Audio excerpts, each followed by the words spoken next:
Hey, man, Giannis went off for 59 in overtime. Wemby went off for 50. Bron got his third straight triple double. The Cleveland Cavaliers are undefeated. And we had 11 games. Your boy Big Kev in the building. We got a lot to talk about right after the intro. Thank you for tuning in to the number one place for your basketball fix, NBA Central, hosted by the Cognac Boys. What's the word? Good morning, good evening, good night, good afternoon, all those good things. Welcome to another episode of NBA Central After Hours. It's your boy, Big Kev. As soon as I get home from work, I get right to work with you guys, and we are going to talk about all 11 games tonight. It was a busy night around the association, a lot of good games, a lot of close games, and we're going to start with one of the games that just ended with the LA Lakers taking down the Memphis Grizzlies 128 to 123. It was a fun game to watch. The Lakers took off early. Memphis fought themselves back. The Lakers ended up taking over in the fourth quarter. You had big threes made. You had big layups, big dunks.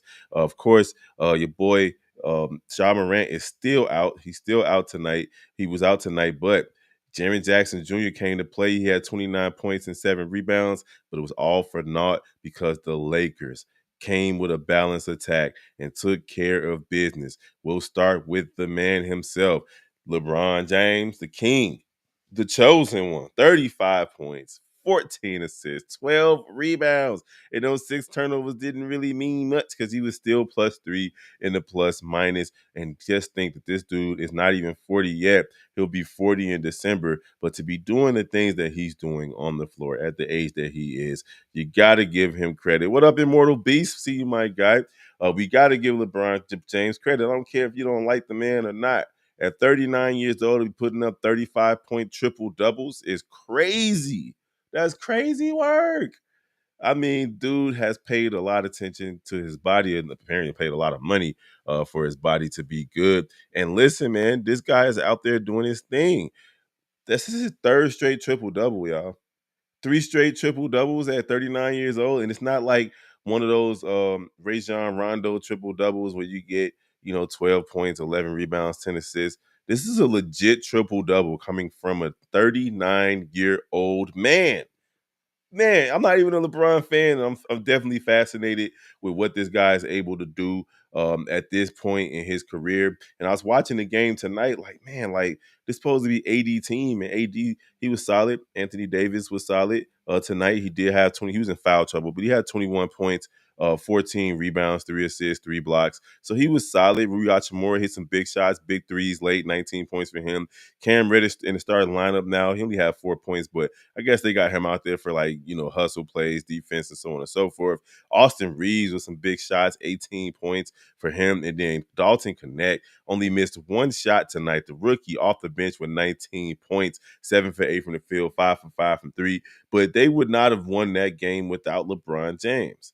Like, Jesus. And guess what? I'm going to give y'all a second to just take a second to guess who is the second oldest player to notch 3 straight triple doubles in 3 games. 3 games in a row. The second best, the second oldest. And if you guess LeBron James, you're right. He did it back when he was 34 years old. And the next person behind him is Jason Kidd. So, man, listen, just watching LeBron tonight was like, man, am I watching a 40-year-old? Like, I'm 42 years old. I still get up and down the court, so on and so forth, but I'm not jumping the way that I was jumping 2 years ago, let alone 10 years ago. LeBron is jumping the way that he was jumping when he came into the league. Man, this just makes me wonder about all the other NBA greats that came through this league, all the other high flyers, all the people that was considered really athletic. When you look at Vince Carter, you look at Tracy McGrady, you look at Michael Jordan, you look at Steve Francis, to go all the way back, Baron Davis. Had they paid closer attention to their bodies, to their diets, had they taken it as serious as they take the game on the court, do they play 20 plus years at this level? Like, we had a conversation, an argument, me and the guys, about whether or not LeBron could play till he was 50. And I firmly believe that he could play till he's 50. Now, will he play till he's 50? No. But if anybody's capable of doing it, I think LeBron James can average double digits until he's 50 years old.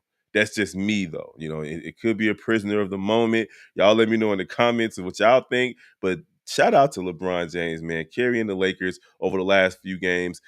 They get back in the win column and improve to 7-4 and 6-0 at home for the first time in a long time. So hey, it was a good game to see, man. And I just can't believe what I'm watching when I watch LeBron. Sometimes, like sometimes he does look old.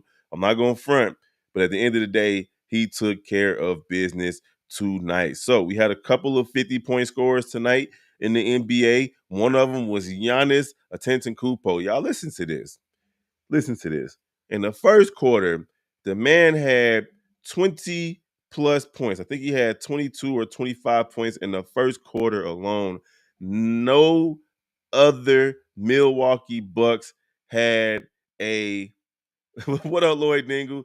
Had a field goal in that first quarter. That boy Giannis scored every field goal. So obviously somebody hit a free throw or something, but that man had every basket in the first quarter for the Milwaukee Bucks. He had to carry the squad tonight, minus Dame Lillard, and Brooke Lopez showed up. He had 40 minutes, 29 points, 5 for 8 from three, 8 rebounds, 3 steals, 5 blocks for him. So he definitely played a role. Only 3 people played off the bench. And they played their role. But Giannis, 59 points, 3 blocks, 2 steals, 7 assists, and 14 rebounds. And they called a bogus foul on him at the end of the game to force overtime. Well, honestly, the Detroit Pistons had a chance to win the game, but their rookie missed 2 free throws. 2 free throws. I forget which one it was, but the young man went out there and missed both of his free throws. Let me see if I can see. It probably was Ronald Holland, the second. He missed 2 free throws at the end of the game, and it went to overtime, and they ended up losing. Detroit, though, they're playing tough basketball, man. Cade Cunningham with 35 points, 11 assists, 7 rebounds. He's turning the corner. Look out for this guy. Tobias Harris was a sneaky good signing for them. So was Tim Hardaway Jr., even though he got hurt last night. Hope he gets well soon because he has the Detroit Pistons playing good basketball. But tonight was about Giannis. He hears all the rumblings. He hears everything everybody's saying about whether or not he wants to be traded, whether or not he wants to stay with the team. Is he happy or is he not? He's the one that's brought the conversation on to himself to be real. He's the one that's starting the narrative himself. He wants this team to be good. Doc Rivers hasn't been getting the best from this squad. And again, I still feel like it's a little bit of karmic energy based on how they did Adrian Griffin last year. They were one of the best teams in the Eastern Conference. They still traded him. The Milwaukee Bucks team themselves is like kind of bogus with how they was treating that situation. So it is what it is. But they said Ron Holland choked them free throws, but yeah, them Pistons are looking scrappy as hell right now. They really are. They are. The Pistons are looking Pistons, the Charlotte Hornets, the Brooklyn Nets. Like right now, these teams they're gonna have bad records at the end of the season, but their records are not gonna show how hard these teams are playing. Like the Pistons have been in tank mode for a few years now, but not tonight, not this season. These guys are going out there and playing some good basketball, and I'm enjoying what I'm seeing. Malik Beasley with 26 points for them tonight as well to go along with 4 assists, 10 rebounds. That was a good game. Like if you got League Pass, if you have access to League Pass, you're going to want to go back and watch at least the highlights of the game. But just go ahead and watch this game. It was good from start to finish. It was one of those games where no team really could pull away. Every time it looked like one team was going to pull away, the other team fought back. And once it got to overtime, it was a wrap. Giannis was hitting threes, celebrating, doing whatever he wanted all night long. 59 points for him. The other guy that scored 50 points was Victor Wembanyama. Wemby went out there and put on a show for the San Antonio Spurs after a slow start to the season for my mans. He's like, look, I don't care what y'all talking about. I am him. I didn't just win Rookie of the Year for no reason. They want me to be the face of the league, and I can be that if I play like this. My man had 50 points, 3 blocks, 2 assists, 6 rebounds, 8 3-pointers made, 18 for 29 from the field. So that was an efficient 50 points. We've seen people get 50 points on 40 shots. Growing up in my day, it was Kobe, Ivo, Mike. They would shoot a lot of shots to get to 50. not Wemby. He took care of business tonight. An all-around game from those guys. Harrison Barnes was a sneaky good signing for them. 10 points for him. Chris Paul with 9 points and 11 assists. Probably all of them was to your boy Victor Wembanyama. Once he got to 50, though, he kind of started missing. He could have got 60 easy, but he just didn't do his job. He couldn't get it done. It was like a lid on the rim after that for him. Devin Vassell coming off the bench with 17 points. Listen, this San Antonio Spurs team might find themselves competing for at least a play-in spot by the end of the season. Just the Chris Paul factor. Of course, Craig Popovich is still a great coach. The Washington Wizards are a bad team, though, so putting up 50 on them is not that difficult to do. But I got to give Jordan Poole some credit. He's been playing locked in, focused basketball this season so far. 42 points from my man Jordan Poole, the Jetson former Golden State Warrior. 42 points, 6 for 9 from 3, 15 for 22 from the field, 6 assists, 2 rebounds, 2 steals. He was playing good. He tried to keep them in the game. They just didn't have enough to get over the hump tonight. But Victor Wembanyama with 50 points, and you would think that he's going to have a few more of those as his career progresses. So, and then the third leading scorer of the night was Karl Anthony Towns. Didn't quite get 50, but he did have 46 points, 10 rebounds, and 3 steals. And the New York Knicks lost to the Chicago Bulls. And when I tell you this game was annoying to watch, the Chicago Bulls come out victorious 124-123, had a 22-point lead. And then Billy Donovan just sat there and watched and watched and watched and watched as the New York Knicks kept on plugging away at the lead. Didn't call a timeout, but Zach LaVine did not want to let these guys lose tonight, and he came up big. 18 points for Patrick Williams. He's been playing a little bit better, a little bit more aggressive. 6 rebounds for him. Nikola Vucevic with another double-double, 9 double-doubles in 12 games for him now. 19 points, 11 rebounds. Kobe White, 22 points. 8 for 8 from free throws, 3 big free throws at the end of the game on a foul that was called on Josh Hart. Didn't look like it was a foul, but I'll take it as a Chicago Bulls fan. And then Zach LaVine, 31 points, 8 rebounds, 2 assists. He did have 6 turnovers, though. 2 steals, I'm sorry. He had 8 assists, 7 rebounds, but he did have 6 turnovers. Few of those turnovers happened in the fourth quarter. It was not looking good. And Josh Giddey with just 5 points tonight and 6 assists. He's coming down to earth a little bit. Ayo had a strong game off the bench for the Bulls with 16 points and 6 assists. They needed every bit of production from everybody because the Knicks would not go away. They had 3 players in the starting lineup with more than 20 points and then another with more than 10. Josh Hart with only 6, but Mikal Bridges with 20 points had a solid game, probably one of his best games of the season. 6 rebounds, 5 assists, 1 steal for him. OG Anunoby with 14 points, 9 rebounds, but Karl Anthony Towns with 46 points, 10 rebounds, 3 assists, 3 steals. He had a game tonight for the Knicks, and it just wasn't enough. Jalen Brunson with 24 points, 9 for 20 from the field, and it's the last shot that he took went around, almost down, and just popped out. I don't know how that thing came out. We could be just sitting here in Chicago right now, salty with the stank face. But hey, the Bulls got the win. It was a good win for them to get. Zach LaVine has been playing some spirited basketball.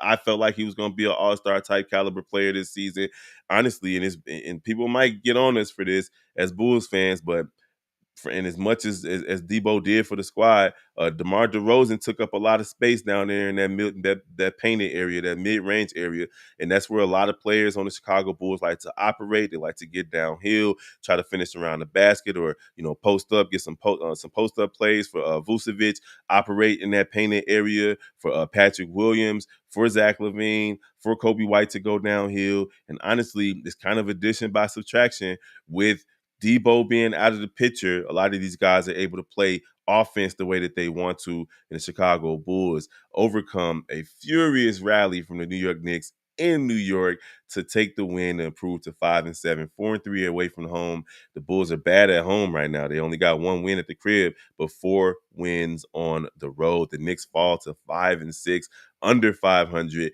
And I'm gonna tell you, when they made the moves that they made for Karl Anthony Towns, from Mikal Bridges, you could tell they were pushing all their chips on the table. They were shooting craps, and it's right now they rolled the dice, and it's not looking good. It's not looking good for those guys. But you listen, we know better. Tom Thibodeau knows how to coach his teams. They're going to turn it around and get better. Right now, they're still trying to mesh. So, a good win for the Chicago Bulls. It was fun to see. Those are your three top scorers of the night. That will move on to the rest, touch on the rest of the games. Y'all know I check in on most of the games throughout the night. If you don't have NBA League Pass or NBA TV, you tripping, because NBA TV, they have a crunch time with Jared Greenberg, or Jared Green, I think his name is, just goes around the league like red zone, and just bounces between games. So it's a good way to watch NBA basketball and keep up with what's going on around the league on NBA TV Wednesday nights and Friday nights. The Indiana Pacers, slow start for these guys. They lose to the Orlando Magic, who are trying to overcome losing Paolo Banchero, and they're leaning on their star in Wagner, Franz Wagner, tonight with 29 points, 6 assists, 3 rebounds, 1 steal, to lead the Orlando Magic to a 94-90 win over the Pacers. The Indiana Pacers, that led the league pretty much in scoring last season, have not been doing as good. They're 5-6 right now to start the season. They're only averaging 116 points when they were averaging 120 plus last season. That's not good for a team that doesn't really play good defense to begin with. They did get some effort from Pascal Siakam tonight, 25 points for him. Benedict Mathurin, 23 points. But the story of the year for these guys right now is Tyrese Halliburton. Another bad night for him. He did have 11 assists, but only 9 points on 3 or 14 shooting. He is having a precipitous fall from grace right now. Precipitous. Like, I don't understand what's going on with the guy, but it's just not the Tyrese Halliburton we've seen the last couple of seasons. He's only scoring 16.7 points a game so far this year. And he's at 8.3 assists. His assist numbers are still there. But free throw wise, 76%. He usually shoots 85%. Three-pointer, 27%. That's his career average is 38%. Field goal, he's down to 40%. His career average is 47%. I'm not sure what's going on with this guy, but it seems like he is struggling to start the season. 9 games into the season, it is not a good look. What up, JDH? What up, Corn? I see you. It's not a good look for my boy Tyrese Halliburton. Maybe he could turn it around, but at the end of the day, he's not going to be an all-star again if he doesn't pick it up. You got the defending champions facing the Brooklyn Nets. Now, the Brooklyn Nets have been playing these guys tough all season. Jason Tatum, though, said enough of all of that. Y'all not finna have us out here looking bad. The Boston Celtics improved to 10-3, 7-1 on the road, defeating the Brooklyn Nets 139 to 114 behind. Jason Tatum's 36 points. Drew Holiday with 16 points. Jaylen Brown with 24 points. They overcome losing to a team, Atlanta, last night. They didn't even have Trae Young. The Celtics had, I think 20 turnovers yesterday. Today they only had 7, and that spells victory for those guys today. They hit 22 threes. Over on the other side, Cam Thomas didn't have it going tonight, only 17 points, 23 points for Zaire Williams, and then off the bench they had some guys come in and do something, but it wasn't enough for them to overcome the NBA champions. The NBA champions get back to their winning ways. You also have the Cleveland Cavaliers, undefeated. They still ain't lost a game. They 13-0 with a 114-106 victory over the 76ers. Donovan Mitchell comes 1 assist shy of a triple-double, 23 points, 13 rebounds, and 9 assists. Jared McCain, coming off the bench for Philly, has been hooping. That man been hooping. We'll get to him in a second. Darius Garland, the reigning Eastern Conference Player of the Week, 25 points on 10 for 16 from the field. Donovan Mitchell with 23, and then Evan Mobley with 14 and 7. Okoro with 9 points. Jared Allen with 11 and 12. Double-double for him. And they just play good ball in Cleveland right now. Kenny Atkinson has those guys taking care of business. But we know it was a back-to-back. 76ers played last night.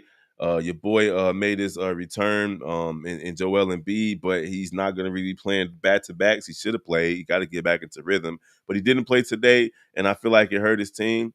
You also didn't have Paul George play today either on the back-to-back, and it hurt their team. They had a chance to beat Cleveland. The guys that were out there put their best foot forward. Jared McCain with 34 points put into the starting lineup. He's a rookie, and this guy is not. He's no joke. He's no joke. Just to put it into perspective, um, he scored. First, he only scored 5 points versus the Clippers in a loss. He only played 12 minutes, but he played 31 minutes, had 18 points versus the Lakers. Another 31 minutes, 27 points in the overtime win versus Charlotte. Another 30 minutes, 23 points in a loss to the Knicks, and then 34 points tonight versus the Clippers. Hey, the 76ers might have found them something in this young man. He is taking care of business. Taking care of business. So if they're not going to be playing back to backs, he's like, hey, I'm going to take my time to shine, especially with Tyrese Maxey out. They got somebody that they can put in and fill his shoes just a little bit until he get back. They can weather the storm. But they fall to 2-9. The Cavaliers improve to 13-0. The Oklahoma City Thunder take care of business over the Pelicans. 106-88 is just not even worth really talking about much. Jair Williams with Jalen Williams with 31 points, 6 rebounds, 7 assists over there. The Clippers and Rockets. The Clippers have lost 2 straight games to the Houston Rockets. Crazy work. No. They just lost to them. They got to play them again on Friday. So, but they're on a 2-game losing streak afterwards. They've lost 2 in a row. You don't go on a losing streak till you get to 3, in my opinion. But they do have to play them again on Friday. James Harden with 19, 6, and 7. But Amin Thompson with 18 and 11. And Tyree Eason. Let me see if is that him or is he on Blazers? Because I was watching both of those games. Let's see. Yep. Tyree Eason with 18 points off the bench and Amin Thompson with 18 points off the bench. Those young fellas are doing their thing. Sengun with 13 and 11 for them. It just wasn't enough for the Clippers, though. The Clippers didn't have enough to get over the hump after Norman Powell went crazy the other day. Came crashing back down to earth, went on 5 for 18 from the field. They're going to need him to perform if they expect to win games, especially without Kawhi Leonard. But I'm not worried about the Clippers right now. I mean, the Clippers are going to be okay. They're going to be all right. They're 6-6 right now. They're a well coached team. They're going to win some of these games. We talked about the Wizards and the Spurs. The Spurs got the 139-130 victory out there. The Lakers got the 128-123 victory over the Grizzlies.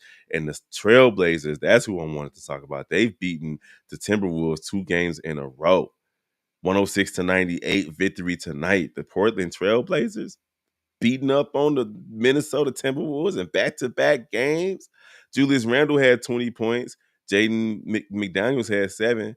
Rudy Gobert, though, the big useless one. That's what I call him. He's just supremely overrated. I don't even know why they re-upped on him. 12 points, 0 blocks, and 10 rebounds for him. Alexander Walker with 13 points. Anthony Edwards, 24 points on 25 shots. But the glaring issue for him right now is that he's fallen in love with the three-pointer. He wants the three-pointer to be a big part of his game. He was 0 for 9 tonight. Not good. Nas Reeves, he played really well last night, played okay tonight, but they still come out on the losing column because they went 7 for 39 for 3. I was watching this game like, ugh. 7 for 39 from 3. That's how you lose to a team like the Portland Trailblazers. They got somebody in they starting lineup named Tumani, and they still won. Shaden Sharp, though, he not playing games with them boys. 33 points for him. And then off the bench, you had Banton with 13. So it was a good game. Scoot Henderson with 11 points as well to go along with 5 assists. He did have 5 turnovers, though. I don't know. I don't know about Timberwolves, man. Like on the road, you're 2-4. You just lost to Portland twice. Ugh, that is rough. That is rough. We got 11 in the chat. Go ahead, hit that like button. We appreciate you guys. Hit that like button.